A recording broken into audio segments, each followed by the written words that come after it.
something for everyone. Hype, big plays, big blitzes, quarterbacks down the field, moments to remember. What an unbelievable series of games we had. Let's start with Oregon-Washington. Farewell tour for the Pac-12 conference. It's the year of the quarterback. That was classic. It may not get any better this year than what we saw at Seattle, at Husky Stadium. Oregon loses to Washington. Unbelievable. 1,055 combined yards offensively. Michael Penix throws 4 more touchdown passes, throws for 302 yards, obviously pushing his name into the Heisman Trophy conversation. Bo Nix threw for 337 and a couple of touchdowns.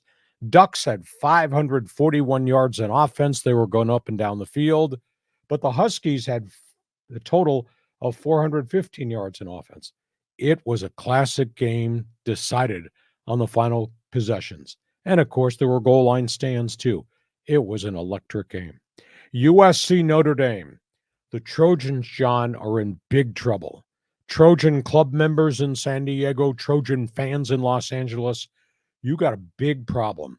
Not that you lost one game, but you got a big problem because your defense still can't stop people, and a bigger problem where people have figured out the offensive line, and now Caleb Williams is under siege.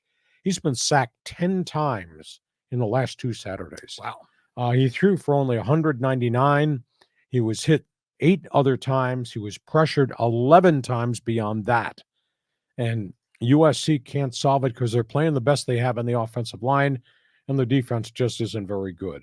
Irish had 5 takeaways. They had 6 quarterback sacks, and the Irish just put together a phenomenal performance, which also included a 99-yard kickoff return for a touchdown. And why do I say USC's in trouble?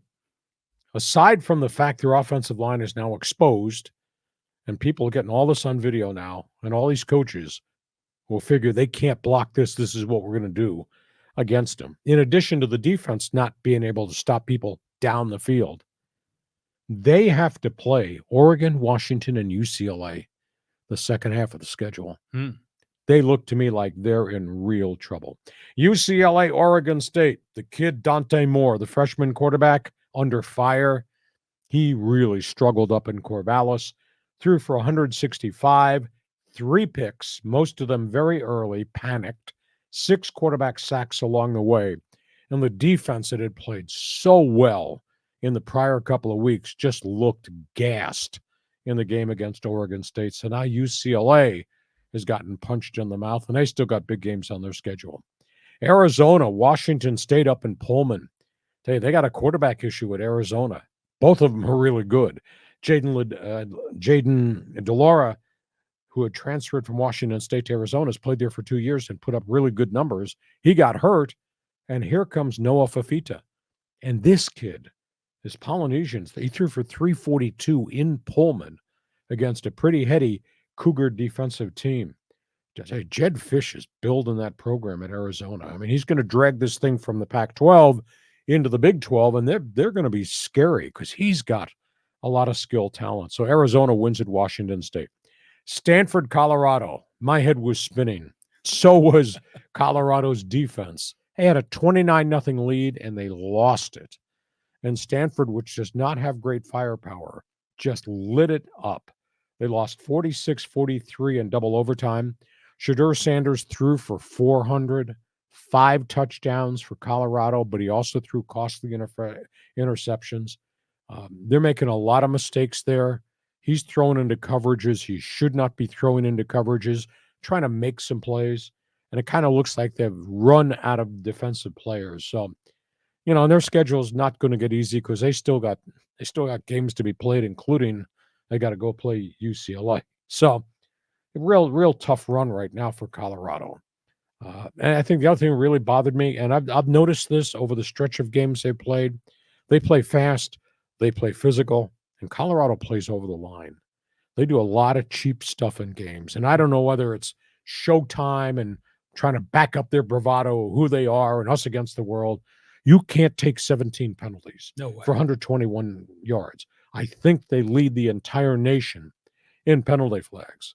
And all this, I think, is a spinoff of the persona of Neon Dion, Coach Prime. This is who we are and what we're going to do. Well, you're not going to do it if it's illegal. And I've seen so much cheap stuff out of bounds and late hits on quarterbacks. It's killing them. I mean, they drew 17 penalties in the game against Stanford. I think the week prior they had 14 flags. So I wish they'd change that aspect of the game. Your reaction to college football, it was a classic weekend. It was an unbelievable weekend. And that, you're right, my head was spinning watching that Stanford-Colorado game. And it was clear that, you know, these guys in Colorado, they just don't have their act together. I think they're all high and mighty. They've got a lot of skill guys, a lot of talented guys, but they just can't win in the trenches at all. And they just got overwhelmed. And I saw Dion just ripping his team today. It was like, or maybe it was yesterday. It was the day after the game, just basically saying, you guys are not working hard enough. You're not putting in your due diligence during practice. And he was calling them out. And so I think at one level, you know, when you have Coach Prime, you attract a lot of these sort of, I don't know how I could say it, these, you know, Showtime, you know, kind of players, but you also kind of attract that element that wants to, you know, play a little bit dirty.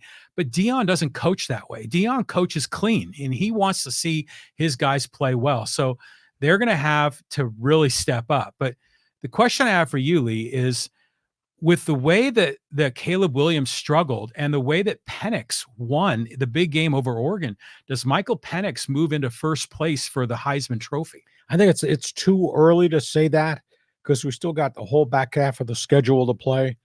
But I think Caleb Williams was the odds-on guy going in the front door, no doubt about it.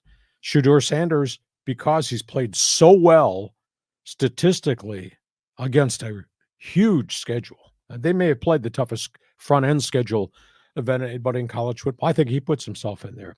Bo Nix is a different type of quarterback. He makes a lot of plays, but there's not a lot of pizzazz to what Bo Nix does. He runs the game and he makes passes. He runs the bootlegs. He runs the ball some. Penix is throwing on every down, and he's doing against the whole world knows what they're doing, and they're going to defend him that way. You know, I watched him and they were dropping 6 and 7 into coverage, and he was still throwing for a ton of yards. So I think Penix has pushed himself into the conversation. I just think it's way too early to say, you know, this guy is going to win this thing because there's a lot more games to be played, and we'll see if Caleb Williams can come around or if they can help him better because he was a house of fire first 3 weeks of the season. Mm-hmm. But, I mean, he's not doing now what he did before because he's under such enormous pressure. I mean, he got treated like a rag doll by Arizona 2 weeks ago. And then this past weekend, Notre Dame just beat the daylights out of him after they beat the offensive line off the line of scrimmage. So, yeah, these guys are all in the mix for the Heisman, but it's a little bit too early to say, hot guy going to run away with it, because I'm not sure that because Caleb Williams is getting a lot of help that they're going to run away with it. A question for you about Bo Nix, because he was at Auburn. Yeah, before he went to Oregon. Why did he transfer? Did he lose the starting job? I think it was coaching changes, and no, he was the starter, I think, for about a year and a half. Mm-hmm. But I think he wanted to go somewhere to be in an offensive system where he could really shine. Because in Auburn, what do? They run the ball. Okay, and they run the ball, and they run the ball a little bit more. So I think that probably had something to do, and Oregon obviously was pretty flashy with all the offense that they've run. Okay, we go from football